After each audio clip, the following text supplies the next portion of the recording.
disebut, nggak ada ya. Mau mancung mau pesek ya tetap ya. Tetapi kalau misalnya tidak mengapa ya, sholatnya sah. Baik, ini 7 anggota sujud yang tidak boleh Bapak Ibu. Nah ini perhatikan ya, waktu itu saya sampaikan ini, tolong diperhatikan. Yang tidak boleh itu adalah 7 anggota tubuh ini tidak menempel ke lantai salah satunya, tetapi bertopang ke tubuh yang lain. Nah, itu nggak sah sholatnya, batal, nggak sah. Contoh, ketika kaki itu kan sujud itu kan jari kaki kanan, jari kaki kiri. Ternyata salah satu kakinya itu tidak menempel ke lantai, ternyata ditopangkan ke kaki berikutnya. Kan ada orang sujud itu anggap kedua telapak tangan saya ini kaki, itu ditopangkan begini. Nah, ketika sujud, entah sholatnya karena malas atau apa, ditopangkan. Nah, kecuali kalau terkondisikan, gatal, misalnya kaki satunya menggaruk begini, lain soal, terkondisikan. Ini enggak, ditopangkan gini. Nah, itu enggak sah. Enggak sah. Sholatnya tidak sah. Karena yang sah 7 anggota tubuh menempel.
Wa kulla dhalalatin finnar.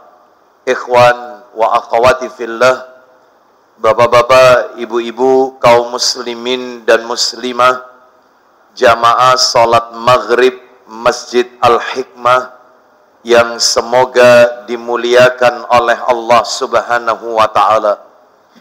Kepada segenap pengurus takmir Masjid Al-Hikmah Gayung Sari, Surabaya, yang semoga dirahmati oleh Allah Subhanahu wa ta'ala. Tidak ada kata yang patut kita ucapkan di malam hari ini, melainkan rasa syukur kita kepada Allah Subhanahu wa ta'ala atas segala karunia nikmat yang telah Allah berikan kepada kita. Di antara kenikmatan-kenikmatan tersebut yang kita rasakan pada malam hari ini adalah nikmat diberikannya kita kemudahan, kesempatan untuk mengoptimalkan ibadah di hari yang dimuliakan oleh Allah Subhanahu wa ta'ala.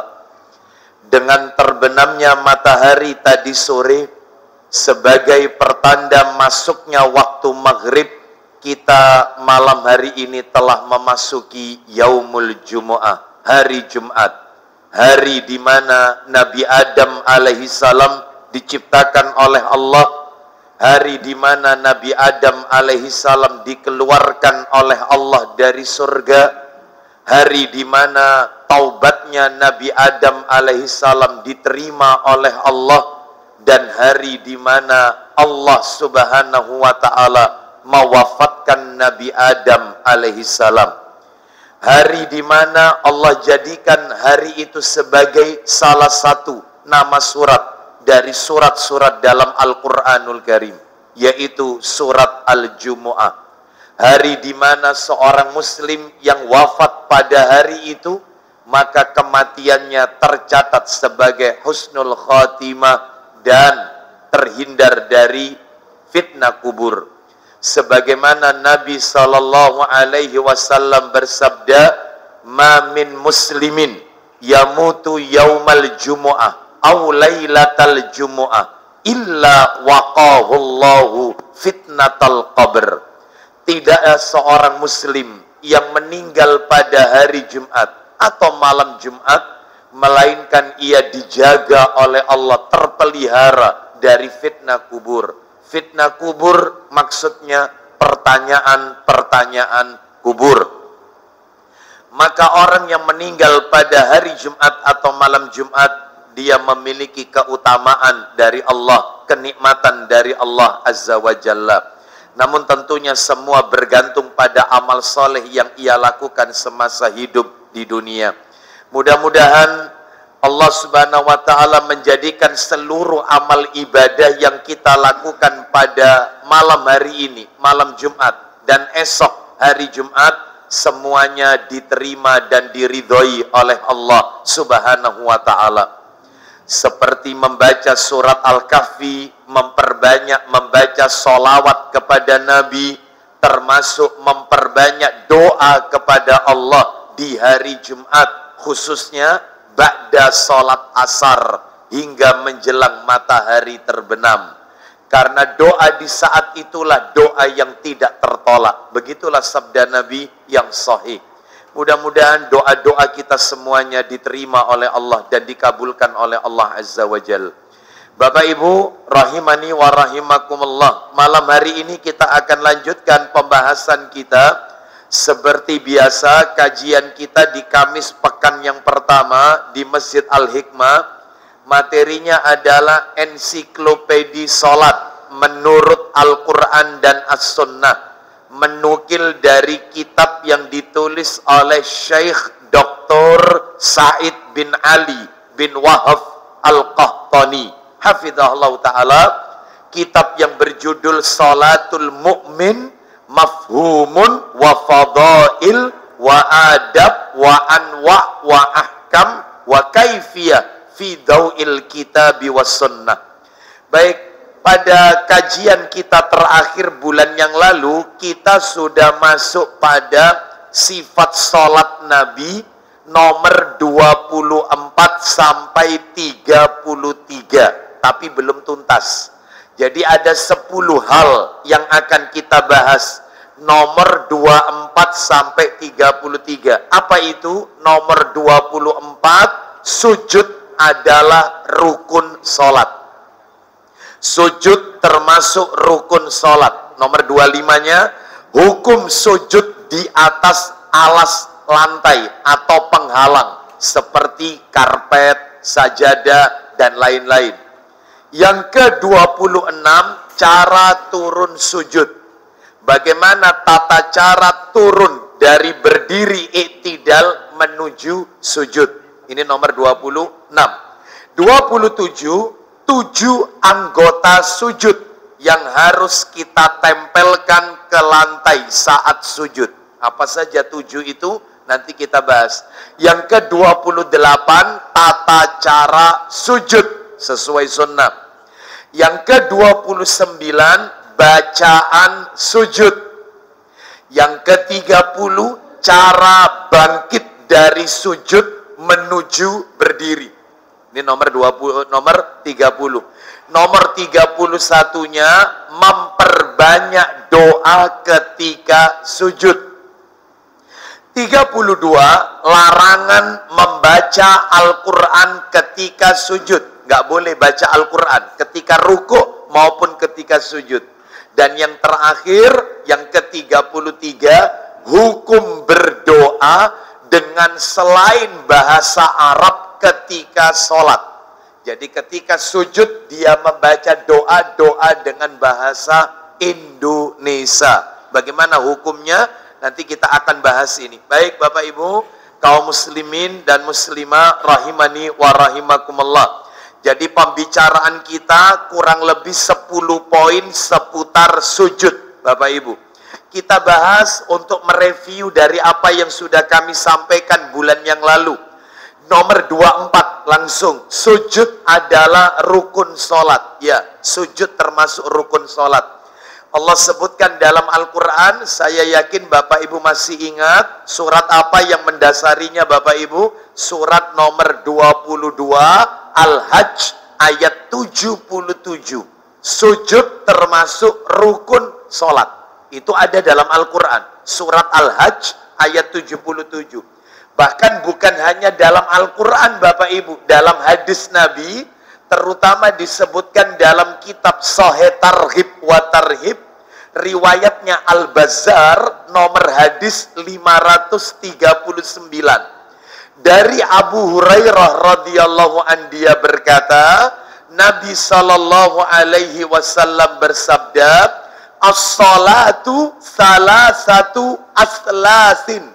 Salat itu ada 3 bagian. Tuh, Nabi sendiri yang membagi.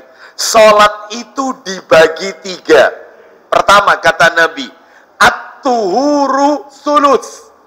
Yang kedua, warruku'u sulus. Yang ketiga, wassujudu sulus. Yang pertama bersuci sepertiga. Rukuk sepertiga.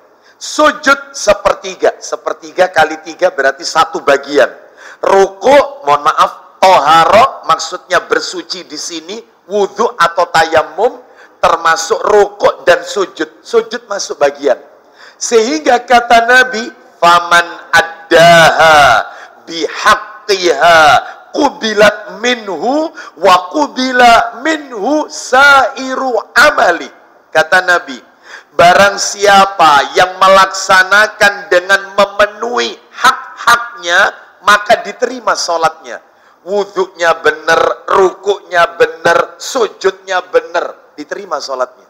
Intinya sholat itu ini 3. Intinya itu. Wudhu, mohon maaf, bukan hanya wudhu, toharo ya. Toharo, terus rukuk dan sujud. Terus kata Nabi, dan sisa amalnya yang lain juga diterima. Masya Allah. Tetapi berikutnya kebalikannya. Waman ruddat alaihi salatuhu rudda alaihi sairu amali. Barang siapa yang sholatnya ditolak, mungkin wudhunya salah, atau mungkin rukuknya salah, atau mungkin sujudnya salah, maka sisa amalnya yang lain ditolak. Jadi sholat ini penentuan Bapak Ibu. Sholat ini adalah barometer atas amal-amal ibadah yang lain. Oleh karena itu, maka penting belajar sholat ini. Makanya dalam Al-Quran gak usah kaget, sholat itu mesti digandengkan dengan ibadah yang lain. Sholat dengan zakat. Wa aqimus sholat wa atuz zakah. Loh, sholat dengan sabar. Wasta'inu bisobri wassalah. Jadikanlah sabar dan sholat sebagai penolongmu. Sholat dengan ibadah kurban, Idul Adha. Yaitu, fasolli li rabbika wanhar. Surat Al-Kautsar. Seakan-akan ibadah yang lain itu gak akan diterima kalau orangnya tidak sholli, tidak sholat. Ini menunjukkan penting belajar sholat. Kita lanjutkan. Berarti sujud termasuk rukun sholat. Bahkan Nabi juga pernah mengatakan dalam hadis yang bikin kita merinding. Riwayatnya riwayat Al-Bazzar. Kalau tidak salah, naam, disebutkan dalam Sahih Targhib wa Tarhib nomor 529. Nabi bersabda, innar rajula la yusalli sittina sanatan wa matuqbalu lahu salatun.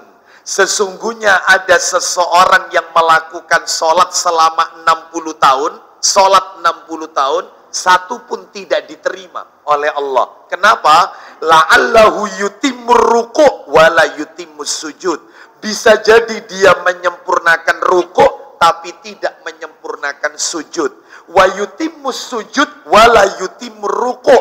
Bisa jadi dia menyempurnakan sujud tetapi dia tidak menyempurnakan rukuk. Makanya rukuk dan sujud ini penting. Jadi sekali salah bahaya ini. Makanya mari kita pelajari. Jadi itu nomor 24 ya, sujud termasuk rukun sholat. Bahkan para alim ulama sepakat, Imam An-Nawawi rahimahullah berkata, was-sujudu fardun binashin al-kitabi was-sunnani wal ijma. Sujud itu hukumnya wajib berdasarkan nas Al-Quran, sunnah Nabi, dan ijma para sahabat dan para ulama. Kita lanjutkan. Nomor 25. Hukum sujud di atas alas lantai atau penghalang. Sujud di atas karpet, sujud di atas sajadah. Intinya boleh Bapak Ibu. Intinya boleh. Intinya diperbolehkan. Ya boleh, tidak dilarang. Nah, baik, itu nomor 25. Yang nomor 26, cara turun dari sujud. Nah, bagaimana cara turun dari sujud? Setelah i'tidal, ketika kita akan sujud, kita letakkan lutut dulu baru tangan, atau tangan dulu baru lutut. Maka ini ada khilafiyah, ijtihadiyah Bapak Ibu sekalian. Tidak perlu dipermasalahkan, dua cara ini ada dalilnya. Jadi bagi panjenengan yang ketika i'tidal mau sujud, mendahulukan lutut, baru kedua tangan, boleh, nggak apa-apa. Siapa yang melakukan ini? Umar bin Khattab radhiyallahu an. Saya bacakan riwayat At-Tahawi dari Alqamah dan Al-Aswad rahimahullah. Aku mengingat radhiyallahu anhuma, maksud saya, aku mengingat cara sholatnya Umar bin Al-Khattab. Beliau turun sujud setelah ruku dengan bertumpu pada lututnya sebagaimana onta yang meringkuk. Beliau meletakkan lututnya lebih dahulu, kemudian tangannya. Gak apa-apa. Ini cara yang dipakai sahabat Umar radhiyallahu an. Boleh. Kan kita disuruh mengikuti dua sunnah. Nabi kan sebelum wafat, Nabi berwasiat. Wasiat Nabi menyebabkan semua para sahabat berlinang air mata, menangis karena wasiat perpisahan. Nabi mengatakan orang-orang yang hidup setelah aku akan mendapatkan perselisihan yang banyak. Agar mereka tidak berselisih, Nabi memberikan solusi. Way out, jalan keluar. Apa jalan keluarnya? Fa'alaikum bisunnati wa sunnatil khulafai rasyidin al-mahdiyin. Ikutilah sunnahku dan sunnah khulafa'ur rasyidin. Abu Bakar, Umar, Utsman, Ali radhiyallahu anhum ajmain. Tamassaku biha wa adzu 'alaiha bin nawajid. Peganglah, gigitlah kedua sunnah itu dengan gigi geraham kalian. Maksudnya pegang erat-erat. Berarti ini menunjukkan kalau kita berbicara tentang sunnah, mendengar kata sunnah, sunnah itu ada dua. Sunnah Rasul, sunnah para sahabat. Termasuk terawih, 23 rakaat. Saudara-saudara kita yang terawih lebih dari 11 rakaat. Maka mereka mengikuti sunnah para sahabat. Sedangkan Nabi tidak pernah lebih dari 11. Kita yang sholat 11 ikut Nabi, sunnah Nabi. Mereka yang mengikuti, yang melakukan 23 rakaat, mereka mengikuti jejak para sahabat. Sehingga dalam hal ini tidak ada yang salah. Yang salah yang tidak sholat tarawih, Bapak Ibu. Kita lanjutkan. Jadi nggak perlu dipeributkan yang seperti ini karena khilafiyah saja. Boleh lutut dulu. Adapun Bapak Ibu, pendapat yang kuat adalah tangan dulu baru lutut. Mana dalilnya? Dalil riwayatnya adalah Bukhari secara mu'allaq. Nah, bahkan disebutkan di dalam riwayat yang lain, riwayat Abu Dawud, yaitu nomor hadisnya adalah 846, ya, yaitu dikatakan dari Nafi rahimahullah, dia berkata, kana ibnu Umar, anaknya Umar bin Khattab radhiyallahu an, putranya Abdullah bin Umar radhiyallahu anhuma, kana ibnu Umar yudha'u yadaihi qabla rukbataihi. Ibnu Umar dahulu meletakkan kedua tangannya dulu sebelum kedua lututnya. Nah, bahkan ada lagi, yaitu hadis yang lain, dikatakan bahwasannya Nabi Shallallahu Alaihi Wasallam bersabda, "Idza sajada ahadukum fala yabruku kama yabruku al-ba'iru wal yadha yadaihi qabla rukbataihi." Jika kalian sujud, maka jangan turun sujud seperti meringkuhnya onta. Hendaknya ia letakkan tangannya dulu sebelum lututnya. Wallahu a'lam bishawab. Intinya dua cara ini diperbolehkan. Boleh lutut dulu, boleh kedua tangan dulu. Baik, nomor 27 sekarang. 7 anggota sujud. Baik. Ketika kita sujud, ada 7 bagian tubuh kita yang menjadi tumpuan ketika melakukan sujud. 7 anggota tubuh. Dengan kata lain, 7 anggota tubuh ini menempel ke lantai ketika sujud. Dalilnya di mana? Ibnu Abbas radhiyallahu anhuma mengatakan dalam hadis riwayat Tirmidzi, nomor hadisnya 270. Nah, nih saya bacakan. Saya bawa kitabnya sebenarnya, Tirmidzi nomor 270. Yaitu disebutkan bahwasanya Nabi sallallahu alaihi wasallam ketika sujud, langsung saya artikan saja, ada 7 anggota sujud. Yang pertama adalah kening dan hidung. Kening dan hidung, itu dihitung 1. Kening dan hidung. Yang kedua, yaitu tangan kanan. Telapak tangan kanan. Yang ketiga, telapak tangan kiri. Yang keempat, lutut kanan. Yang kelima, lutut kiri. Yang keenam, kaki kanan. Jari-jari kaki kanan. Yang ketujuh, jari-jari kaki kiri. Para ulama berbeda pendapat mengenai hidung. Sah atau tidak orang sholat menempel hanya keningnya tanpa hidungnya. Ya. Hidung tidak menempel, hanya dahi saja, kening saja. Maka jawaban Syekh Mustafa Al-Adawi dalam Mafatihul Fiqhi Fiddin halaman 73, bahwasanya hidung yang menempel ke lantai hukumnya sunnah. Sehingga bagi mereka yang tidak menempel ke lantai hidungnya, maka sholatnya tetap sah. Tidak batal sholatnya. Tidak, yaitu sholatnya dalam hal ini tidak batal. Sah sholatnya. Hanya tentunya yaitu kurang sempurna dari sisi pahala. Tapi sholatnya sah. Tidak berdosa. Ya. Dan Nabi tidak mengatakan kecuali jika kamu pesek, gitu, nggak ada. Ya. Barusan disebut nggak ada. Ya. Mau mancung, mau pesek, ya tetap. Ya. Tetapi kalau misalnya tidak mengapa. Ya, sholatnya sah. Baik. Ini 7 anggota sujud. Yang tidak boleh Bapak Ibu. Nah, ini perhatikan. Ya, waktu itu saya sampaikan ini.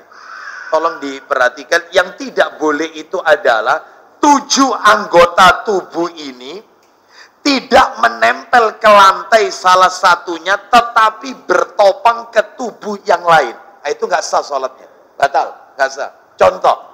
Ketika kaki itu kan sujud itu kan jari kaki kanan, jari kaki kiri. Ternyata salah satu kakinya itu tidak menempel ke lantai, ternyata ditopangkan ke kaki berikutnya. Kan ada orang sujud itu anggap kedua telapak tangan saya ini kaki. Itu ditopangkan begini. Nah, ketika sujud, entah sholatnya karena malas atau apa, ditopangkan. Nah, kecuali kalau terkondisikan, gatal, misalnya kaki satunya menggaruk begini. Lain soal, terkondisikan. Ini enggak, ditopangkan gini. Nah, itu enggak sah.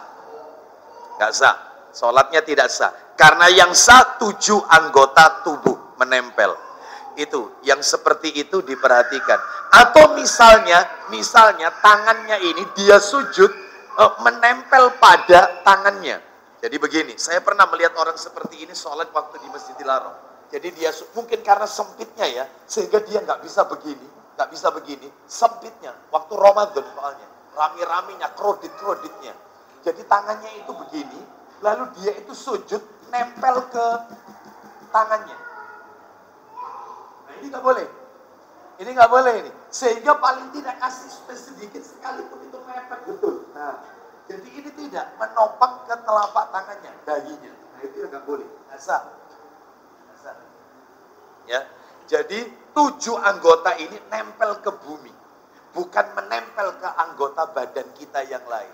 Baik. Ini yang perlu dipahami. Terus kemudian sekarang yang nomor 28, tata cara sujud.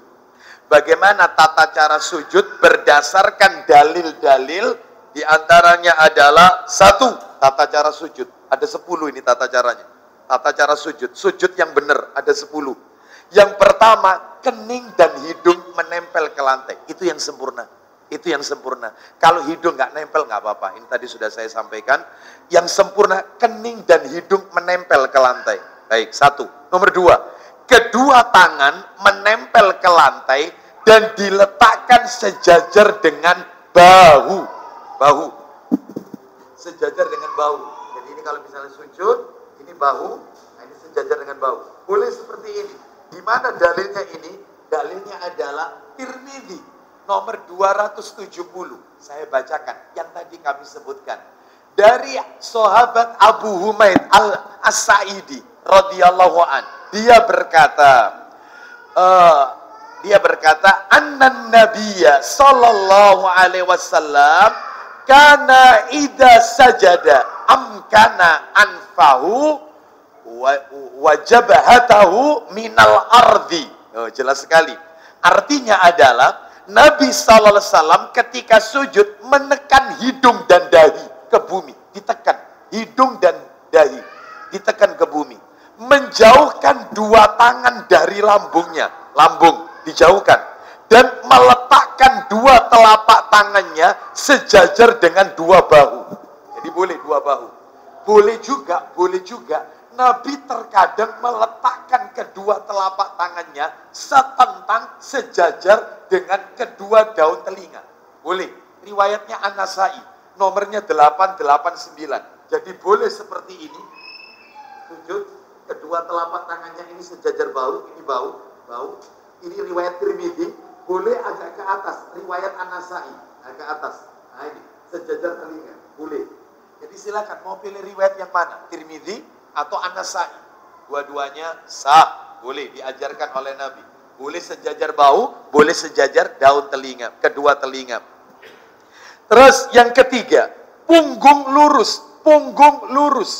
Kedua lengan diangkat dan tidak menempel ke lantai. Lengan, itin lengan.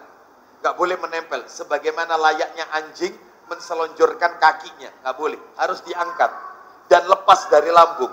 Ustadz, ini sholatnya perempuan juga. Nabi tidak pernah membedakan sholatnya laki-laki dan wanita. Nabi hanya mengatakan sallu kama ra'aitumuni usalli. Sholatlah kalian sebagaimana kalian melihat aku sholat. Lah kalian itu meliputi laki-laki dan wanita. Sehingga kalau ada sebagian wanita mengatakan, Ustadz kalau wanita katanya yaitu sikunya itu ditempelkan ke rusuk. Kalau laki-laki itu agak diangkat. Enggak ada bedanya. Laki maupun wanita sholatnya sama. Tidak ada beda. Baik, jadi punggung lurus. Ya, dalam hal ini. Sebab ada sholat itu kadang-kadang ketika sujud punggungnya tidak lurus. Tetapi punggungnya itu, jadi maksudnya lurus itu, kalau ini misalnya gambar orang ya, dari kepala ini, nah ini begini, punggung, nah ini terus lurus begini, gini, terus kemudian kaki. Nah, sebab ada orang itu yang tidak lurus begini, punggungnya menempel yaitu dengan kakinya. Mungkin karena sempitnya tempat, nah itu kalau itu terkondisikan. Antara depan sama kita itu terlalu rapat sekali, sempit, sehingga kita yaitu tidak menegakkan pahanya tidak tegak, sehingga miringnya menuju ke kaki. Maka kalau terkondisikan tidak apa-apa. Tapi kalau tidak terkondisikan harus tegak paha itu. Paha, punggung, lalu kemudian yaitu paha, pinggul, punggung, terus kepala. Jadi begini bentuknya. Nah, jadi bukan begini. Kira-kira bisa dibayangin Bapak Ibu ya. Baik, kita lanjutkan. Itu yang nomor 3. Dalilnya di mana? Dalilnya riwayat Muslim nomor 493. Punggung lurus. Nomor 4. Lengan atas dibuka sehingga jauh dari badan. Lengan atas. Lengan atas itu sini. Bahu. Nah, dibuka sehingga jauh dari badan. Jadi bukan nempel begini tapi begini. Nah, jauhkan. Yang kelima, lutut menempel ke lantai. Nomor 5. Nomor 6, paha jauh dari perut. Loh, paha jauh dari perut. Sebab ada orang itu yang perutnya sama pahanya itu nempel. Yaitu tadi yang saya sampaikan. Mestinya tegak begini pahanya. Jadi paha jauh dari perut. Itu yang sempurna. Sebagaimana ulama berijma tentang disunahkannya hal ini. Imam Asy-Syaukani rahimahullah dalam kitab Nailul Autar, beliau mengatakan hadis ini menunjukkan tentang disyariatkannya melebarkan paha ketika sujud dan menjauhkan perut dari paha. Tidak ada khilaf dalam masalah ini, nggak ada perbedaan. Semua ulama sepakat, paha nggak boleh nempel dengan perut, jauh, jauh. Lalu yang ketujuh, jari-jari tangan dirapatkan, tidak direnggangkan dan diarahkan ke kiblat. Semuanya diarahkan ke kiblat. Nah, sebagaimana hadis riwayat Ibnu Huzaimah dari sahabat Wa'il bin Hujr radhiyallahu anhu, dia menyebutkan annan nabiyya sallallahu alaihi wasallam kana idza sajada dhamma asabi'ahu. Apabila Nabi sujud, beliau merapatkan jari-jarinya. Nah, diarahkan ke kiblat. Lalu yang nomor 8, jari-jari kaki mengarah ke arah kiblat. Jadi jari-jarinya itu ditekuk, diarahkan ke kiblat. Jadi bukan begini aja, ini jari kaki, bukan begini, tapi ditekuk begini, diarahkan ke kiblat. Bukan begini, tetapi diarahkan, ditekuk, nah, diarahkan ke kiblat. Nah, seperti itu, Bapak Ibu sekalian. Ini dalilnya riwayat Bukhari nomor 828. Berikutnya nomor 9, kedua tumit dirapatkan. Ini kaki, telapak kaki kanan, telapak kaki kiri. Seringkali kita lihat orang sholat itu direnggangkan begini. Yang benar, yang sesuai sunnah ditempelkan begini. Telapak kaki kanan, telapak kaki kiri. Nah, seperti ini. Ada yang malu-malu, ya, mungkin baru belajar. Jadi cuman ujung jempolnya aja yang ketemu, kakinya begini. Nah, begini. Ini tumitnya, ini tumit. Ini jari-jari misalnya, atau dibalik gini aja, ya. Ini jari-jarinya, yang ini tumitnya. Jadi jari-jari ketemu begini. Mestinya itu begini. Nah, mestinya rapat begini, ya. Dalilnya mana? Dalilnya adalah riwayat Muslim nomor 486 hadis Aisyah radhiyallahu anhuma. Qadamat Rasulullah sallallahu alaihi wasallam. Suatu malam aku kehilangan Rasulullah sallallahu alaihi wasallam, kata Aisyah. Saya langsung artikan aja. Padahal sebelumnya beliau bersamaku di tempat tidur. Kemudian aku mendapati beliau sedang sujud. Dengan menempelkan dua tumitnya. Menghadapkan jari-jari kakinya ke kiblat. Dan inilah yang paling rajih. Pendapat yang paling argumentatif. Ya. Adapun Bapak Ibu, mohon maaf harus saya sampaikan. Sebagian ulama berpendapat disunahkan merenggangkan tumit. Mereka berdalil riwayat Abu Dawud nomornya 735. Ternyata sanadnya dhaif. Padahal kalau kita cek, bisa dicek Bapak Ibu, Abu Dawud nomor 75, keluar sanadnya dhaif. Dan ternyata isi matan hadisnya, bukan hanya sanadnya, tidak berbicara tentang masalah tumit. Justru berbicara masalah yaitu merenggangkan paha dengan perut. Bukan masalah tumit. Sehingga dalam hal ini tidak bisa dijadikan hujah. Oleh karena itu pendapat yang kuat adalah yaitu merapatkan telapak kaki kanan, telapak kaki kiri. 29. Sudah masuk? 10 ya? 10 ya belum ya. Ya betul ya, 10 sekarang ya. Ya, jazakillah khair. Jazakunallah khairan. Baik, ibu-ibu sudah mengingatkan. Nomor 10. Jangan mengikat rambut dan menahan pakaian saat sholat. Jangan. Kecuali wanita. Wanita, karena rambut wanita ini adalah aurat, maka dia harus dikuncit, diikat. Boleh.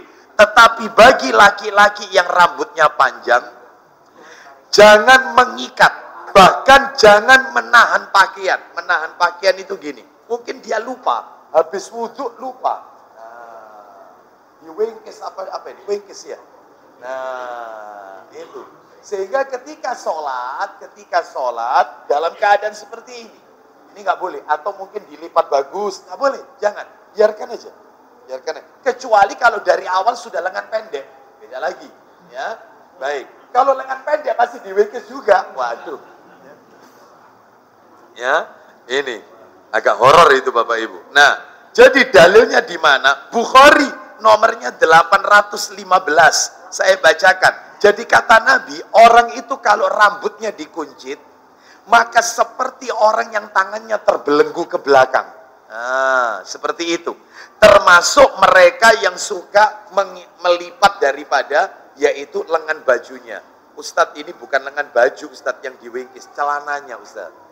Celananya itu dilipat bagaimana? Maka dalam hal ini saya tidak mendapatkan keterangan adanya larangan, cuman yang lebih afdol adalah sebaiknya tidak dilipat, dipotong saja Bapak Ibu. Ya, sebaiknya sehingga tetap dalam keadaan cingkrang, ya. Wallahu a'lam bishawab. Baik, 10 tata cara sujud.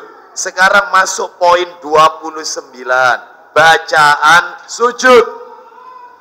Bacaannya sujud ini versinya ada 5 Bapak Ibu. Silakan boleh dipilih versi bacaannya.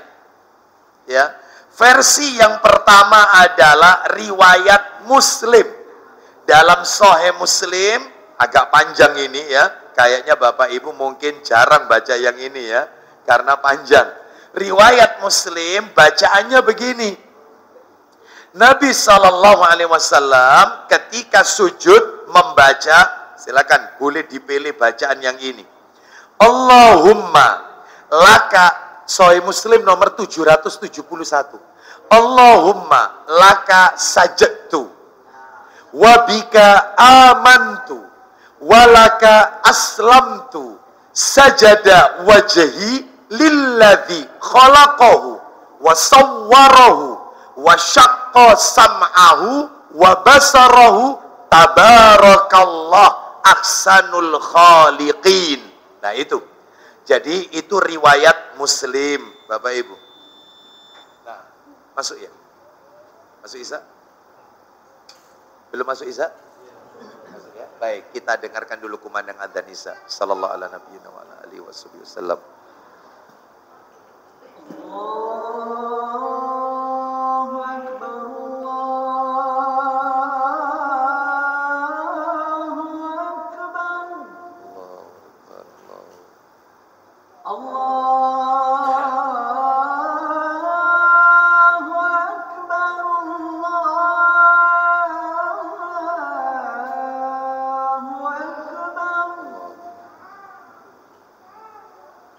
أشهد أن لا إله إلا الله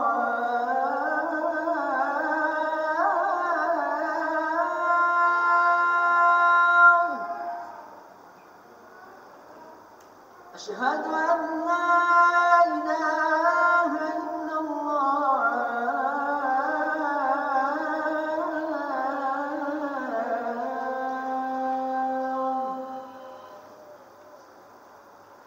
أشهد أن محمدا رسول الله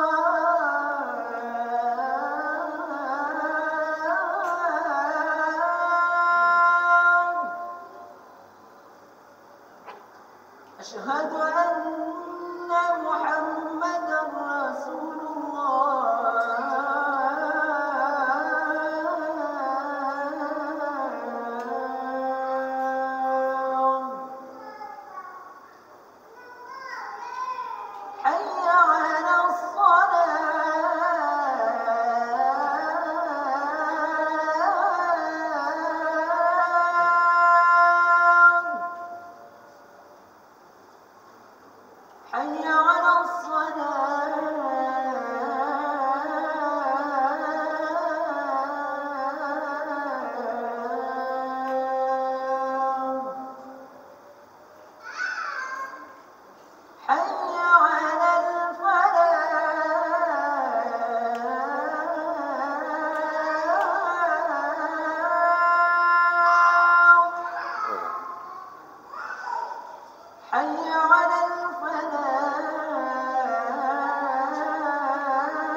Alhamdulillah, wassalatu wassalamu ala rasulillah wa ba'd. Kita lanjutkan sedikit Bapak Ibu. Sekarang kita masuk pada poin yang ke-29, bacaan sujud. Bacaan sujud ada 5 versi. Versi yang pertama sudah kami sampaikan, riwayat Muslim nomor 771 dari sahabat Ali bin Abi Thalib radhiyallahu an. Versi yang kedua Bapak Ibu. Versi yang kedua ini lebih ditekankan. Lebih ditekankan. Kenapa? Karena sesuai dengan ayat Al-Quran. Bunyinya begini, versi yang kedua. Saya yakin Bapak Ibu sudah pada hafal. Bunyinya adalah doa ketika sujud. Sama seperti ruku. Ruku juga baca sama. Seperti ini. Subhanakallahumma wa bihamdika Allahumma ghfirli. Subhanakallahumma Rabbana wa bihamdika Allahumma ghfirli. Itu riwayatnya Muslim nomor 484. Mungkin Bapak Ibu bertanya, di mana kok sesuai dengan ayat Quran, sesuai dengan firman Allah yang bunyinya begini? Saya yakin Bapak Ibu pasti tahu. Surat apa ini kira-kira? Allah Ta'ala berfirman. Allah Ta'ala berfirman, surat An-Nasr, surat nomor 110 ayat 3. Maka bertasbihlah dengan memuji Tuhanmu dan mohonlah ampunan kepadanya. Sungguh Dia Maha Penerima taubat. Makanya bacaan ketika ruku atau sujud adalah subhanakallahumma rabbana wa bihamdika Allahumma ghfirli. Nah itu lebih sesuai. Dan ini yang paling ditekankan. Yang nomor 3, versi ketiga agak pendek. Yaitu riwayatnya Muslim juga. Nomor 487. Bacaannya subuhun kudusun rabbul malaikati warruh. Ya, subuhun Kudusun Rabbul Malaikati Warruh. Apa itu maknanya? Bapak Ibu sekalian, rahimani wa rahimakumullah, yang dimaksud dengan kata-kata subuhun itu menyucikan Allah dari sifat-sifat kekurangan. Kudusun membersihkan segala sifat yang tidak pantas disematkan kepada Sang Khalik. Nah itu. Terus ar-ruh ini malaikat Jibril, ya. Jadi di dalam doa ini luar biasa. Subuhun kudusun Rabbul malaikati warruh. Artinya maha suci, maha kudus, Rabb para malaikat dan ar-ruh Jibril. Jibril itu kan nama lainnya banyak Bapak Ibu. Nama lainnya malaikat Jibril itu adalah 1 Jibril. Yang kedua ar-ruh. Yang ketiga Ruhul Kudus. Yang nomor 4 Ruhul Amin. Itu semuanya ada dalam Al-Quran. Nama-nama lain malaikat Jibril. Jadi ini menunjukkan doa ini luar biasa. Versi yang nomor 4 adalah Subhanadil Jabaruti wal Malakuti wal Kibriyai wal Adhamah. Nah itu riwayatnya Abu Dawud. Terakhir, mungkin semuanya pakai yang ini, riwayat Abu Dawud, yaitu bacaan ketika sujud Subhana Rabbiyal A'la. Boleh ditambah wa bihamdi? Boleh. Ada yang mengatakan boleh. Jadi cukup subhana rabbiyal a'la boleh. Atau ditambah subhana rabbiyal a'la wa bihamdi. Dibaca 3 kali. Wallahu a'lam wa bisawab. Saya cukupkan sampai poin 29. Adapun poin yang ke-30, cara bangkit dari sujud, insya Allah pada kesempatan yang akan datang. Satu bocoran saja, mungkin ibu-ibu terutama, yaitu bocoran. Boleh enggak ketika sujud berdoa pakai bahasa selain bahasa Arab? Wallahu a'lam bishawab. Para ulama berfatwa selama orang itu bisa menggunakan bahasa Arab, lebih baik pakai bahasa Arab. Tapi kalau dia tidak bisa berbahasa Arab, maka sah ketika sujud menggunakan doa dalam bahasa Indonesia dan tidak membatalkan sholatnya. Wallahu a'lam bishawab. Ini adalah fatwa dari Komite Tetap untuk Penelitian Islam dan Fatwa Arab Saudi. Naam, yaitu Fatwa Lajnah Daimah volume ke-24, fatwa nomor 5782. Tidak batal sholatnya, sah. Wallahu a'lam bishawab. Baik, itu saja. Kita tutup karena mendekati iqamah. Semoga menjadi tambahan ilmu yang bermanfaat. Mudah-mudahan ibadah sholat kita diterima oleh Allah. Wassallallahu ala nabiyyina wa ala alihi washabihi wasallam. Subhanakallahumma wa bihamdika asyhadu an la ilaha illa anta astaghfiruka wa atubu ilaik. Wa akhiru da'wana anil hamdulillahi rabbil alamin. Assalamualaikum warahmatullahi wabarakatuh.